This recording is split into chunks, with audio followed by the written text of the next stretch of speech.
Alright guys, welcome back to the channel. Welcome back friends. Let's just make sure we're recording.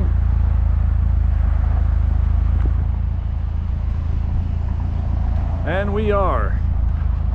So it was a very successful appointment today. You guys can hear me if my audio's working fine. Wow, check out that G63 AMG. That's a beautiful car right there. So yeah guys, it was a very successful appointment, but now it is showing me, wow, the Fitbit is showing me 82 degrees at 4:37 p.m. So we are going to be riding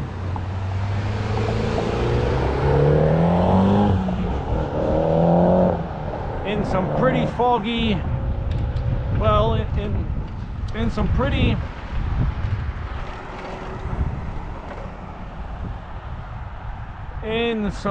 dense heat. Well, it's not too humid, and there's a little bit of a wind coming from the east. So as we are going to be heading mainly west, the beautiful eastern wind will carry us all the way home. A lot of professional offices here, some medical companies. There's something called the Children's Museum here, which we definitely have to check out one day, because it just looks really cool. Maybe it'd be a good idea to take the nieces and nephews here one day, because as a kid growing up in the northwest side of Chicago and the northwest suburbs, I don't ever recall a school field trip out to this museum here.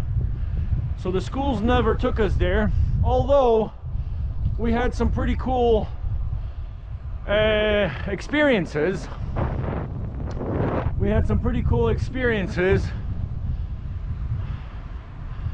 See, there's Northeastern Illinois Public Safety Training Academy there. And yeah, I do recall some really cool school field trips, like nature trips. We did, of course, Chicago factory trips. So our teachers would pick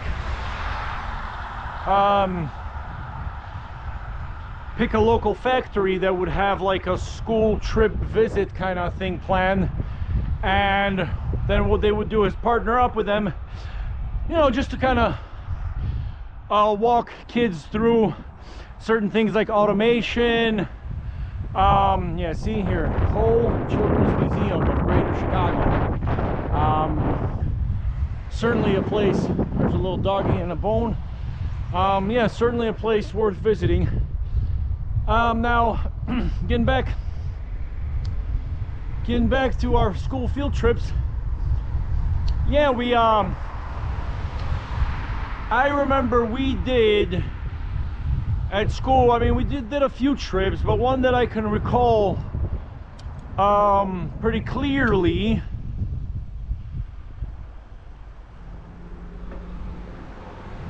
was the Nabisco cookie factory, which is no longer there, I believe. They have closed down the Chicago Nabisco factory and moved it down to Mexico. However, I think the headquarters, the head office, is still here, up here in, I'm not sure if it's Chicago, but maybe in the Chicagoland area, or in the northwest Illinois area. Then I do of course remember the Science and Industry Museum trips, the Chicago Water Tower trips. That's like an officially sanctioned standard grade school or primary school or elementary school and middle school. That's a pretty standard trip. Pretty much every school does. And then there was one other trip where we visited a local, don't recall the name, but it was a local Chicago defense contractor firm. Well, of course they're a private company, so they manufacture parts for various industries, including one being the defense industry. And what they do for, like, for example, the Department of Defense, is that they make these cogs that eventually end up being used in, I believe, airplanes and tanks of the United States Navy, Air Force, probably the Marine Corps, Army, pretty much probably all the branches of the armed forces. And I remember, of course, so it's sort of a company that does these public school field trips, because it's kind of like the epitome of like a Chicago factory and the history of in industry here in the Chicagoland area. Yeah, and kind of like being that it's 4th of July weekend, guys. Happy 4th, America's Independence Day. In my previous segment, on the way up here, I mentioned I would touch a little bit of the history. And so the Declaration of Independence was signed July 4th, 1776. So in every American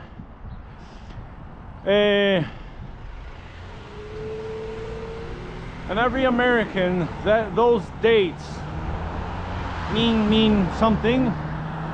So as you grow up in America and you study your history, that date pops out, and you see references to it in almost like every industry, every corner of the industry. 1776. And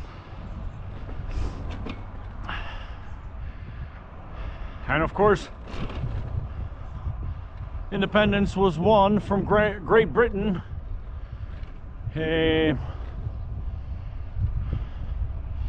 But of course it included, I believe, the help of the French, the help of the Spanish eventually. So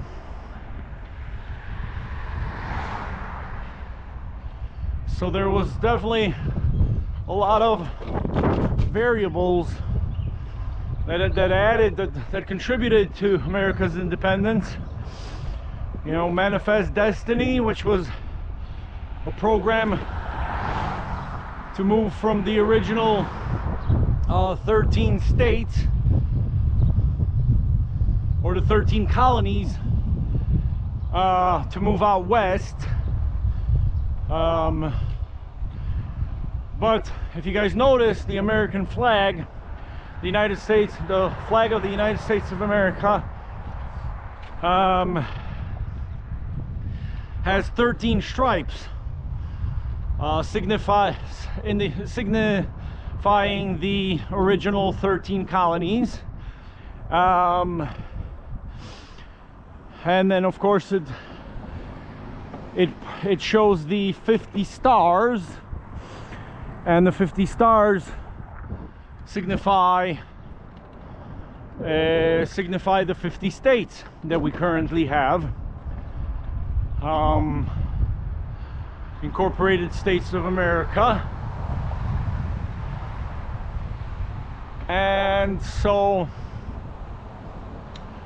that's where it all kind of started. And then one government program, yeah, called the Manifest Destiny, was sort of was initiated, not sure by which president. See how you forget your US history. I'm not sure which president initiated Manifest Destiny. I want to say Madison. James Madison, maybe. Definitely wasn't Andrew Jackson. That's certainly that. Andrew Jackson was like a little bit later in history. Perhaps it was. I'm not sure. So if you guys